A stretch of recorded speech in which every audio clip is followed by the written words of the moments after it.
HR online solution YouTube চ্যানেলে আপনাদের সকলকে স্বাগত জানাই। আমজনতার পকেটে ছেঁকা অর্থাৎ 2026-এর শুরুতেই বাড়ছে জিও এয়ারটেল ভিও রিচার্জ প্ল্যান। মানে নতুন বছর ইকুয়াল টু কিন্তু খরচা বেড়ে গেল। জানা যাচ্ছে যে 2026 থেকে কিন্তু প্রত্যেকটা পোস্টপেড প্ল্যানের দাম 16% থেকে 20% পর্যন্ত বৃদ্ধি হবে। তো দেখুন, স্মার্টফোন হচ্ছে এখনকার আমাদের জীবনের একটা অবিচ্ছেদ্য অংশ, কিন্তু সেই ফোন সচল রাখাই হলো মধ্যবিত্তের কাছে বড় চ্যালেঞ্জ হয়ে দাঁড়াচ্ছে কিন্তু দিনের পর দিন। অর্থাৎ আমরা জানি যে প্রত্যেক বছর কয়েক বছর পর পর ধাপে ধাপে কিন্তু রিচার্জ প্ল্যান বেড়ে যাচ্ছে। নতুন বছরের শুরুতেই সাধারণ মানুষের পকেটে টান পড়তে চলেছে।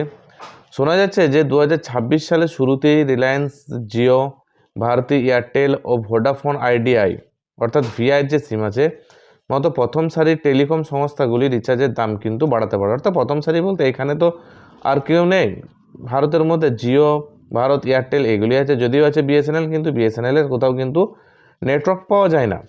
বিভিন্ন সূত্র মারফত জানা যাচ্ছে যে টেলিকম অপারেটররা তাদের প্রিপেড ও পোস্টপেড প্ল্যানের দাম কিন্তু 16% থেকে 20% পর্যন্ত বাড়াতে পারে। অর্থাৎ আপনার রিচার্জ এখন বর্তমানে 299 টাকা দিয়ে হয়ে যাচ্ছিল, সেই রিচার্জটা কিন্তু পরক্ষণে আপনাদেরকে দিতে হবে 2026 সাল থেকে 360 টাকায় আপনাদেরকে সেই রিচার্জ করতে হবে। অর্থাৎ প্রত্যেক শয়ে কিন্তু আপনাদের 20 টাকা করে বাড়বে। শুধু তাই নয়, ইতিমধ্যে অনেক সংস্থা তাদের রিচার্জ প্ল্যানগুলি বন্ধ করে দিয়েছে।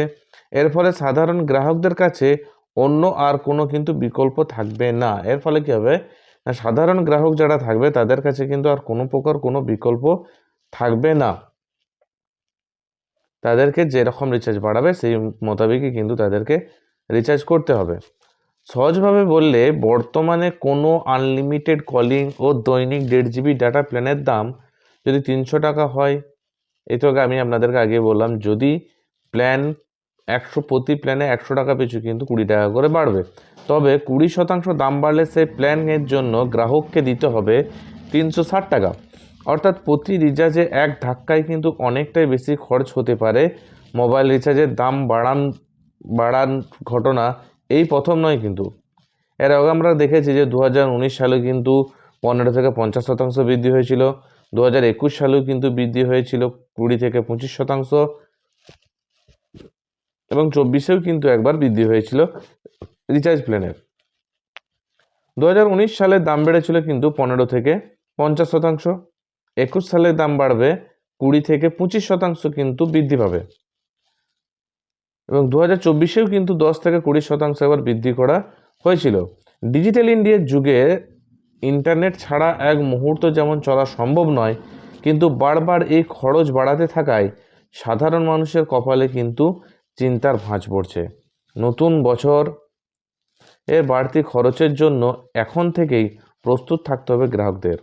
অর্থাৎ নতুন বছর ইকুয়াল টু হচ্ছে কিন্তু খরচা।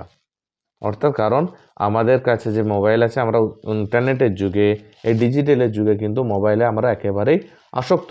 তাই আমাদেরকে কিন্তু নিজেদের আসক্তি থেকে মোবাইলকে কিন্তু রিচার্জ করতে হবে আসক্তি রাখার জন্য। তাই আমার এই ভিডিওটি যদি আপনাদের ভালো লেগে থাকে, অবশ্যই আমার ভিডিওতে একটি লাইক দেবেন, এবং আমার চ্যানেলে যদি নতুন হয়ে থাকেন আমার চ্যানেলটাকে সাবস্ক্রাইব করে দেবেন। এইটুকুই ইনফরমেশন আমাদেরকে দেওয়া ছিল। ধন্যবাদ সম্পূর্ণ ভিডিওটি দেখার জন্য। ভালো থাকবেন, সুস্থ থাকবেন।